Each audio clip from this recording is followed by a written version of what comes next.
Hello, good morning, good afternoon, good evening, and welcome to Beam Talks.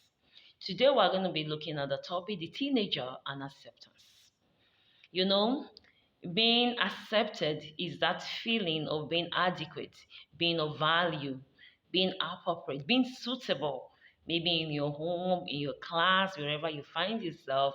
And so, whenever you are not having this feeling, you start having that mind that you are not being accepted, you are being relegated to the background, you are not seen, you are not given attention, you are not known, and it causes a lot of problems. And these problems are not peculiar with just this generation, just that they are on the increase in this generation.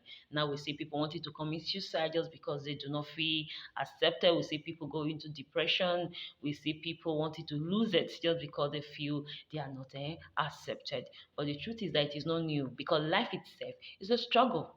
Every one person has had one or two things to struggle with. The struggle not to be alone has always been there. We want to have this sense of belonging. We want to belong in a class. We want to belong in the world. We don't want to be relegated. It is just there. It is not peculiar with you. And sometimes this feeling that we have may not be true. It may not even be there. Sometimes just because of our background, because of where we are coming from, we feel everybody is looking down on us. It has happened to me before where I felt that.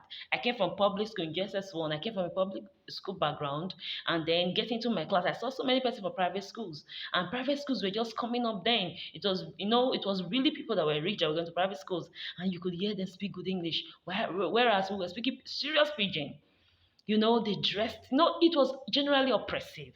And so, though some of us did not come together, we all had a notion that they will not accept us. So we just kept our cool.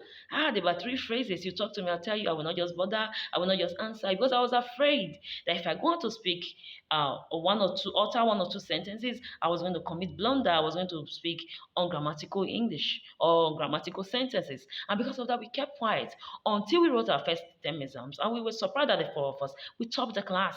That was when it dawned on us. Now, nobody actually looked down on us. We were the one that said we were not enough. That may be your case.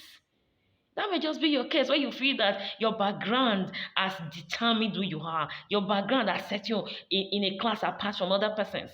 Your background has determined that you must be here and not there. And so you feel nobody is looking at you. It may also be true that you are actually not seen. On Monday, you raise up your hand, nobody sees you. On Tuesday, nobody sees you. They call every other person around you and they ignore you. So nobody is giving you attention. And this is weighing down on you. But it is not the end of the world. It is not the end of the road. There's a solution to all of these problems. And then the first thing you're going to consider is the fact that you need to be proud in your own skin. You need to be proud in your own skin because there's nobody like you. They do not love you, yes. It doesn't remove you from being you.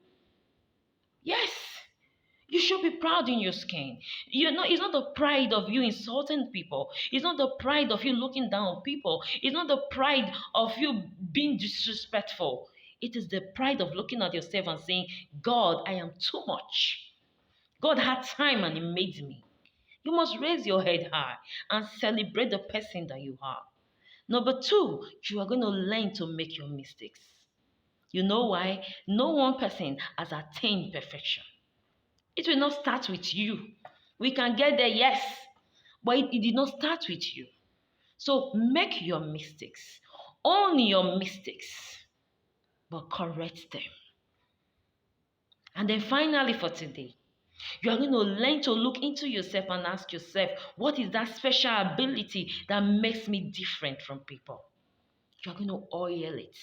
You know why? The book of Romans 12 from verse 4 downwards said that in the house of God, we have different abilities. We have different graces. There are diversities of gifts. Even your body, there are differences. What your hand can do, your nose cannot do, your mouth cannot do, your ear cannot do, your head cannot do. You must wrap it around your head. You must get to the point where you break into your head to say, this is it that makes me different. And when you get that thing, you must oil it. Is it the grace to sing? Then sing by all means. You are not singing to be accepted. You are singing to be sought after. Who wants acceptance when people can come to you? If it is to dance, then dance to win your way through. If your gift is that you are very intelligent, whatever is taught to you, you do not forget, then, my dear, it is time for you to showcase yourself. And then you will come to a place in life where you are not the one looking for people, it's people that are not looking for you. You are too much to be looked down on. You are too much to tell yourself you're not enough.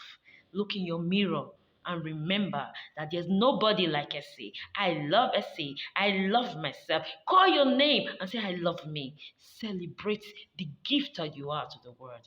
Enough of the suicide attempts. Enough of the depression. Enough of you casting yourself down. You are too much. I shall see you again soon. Until then, God bless you.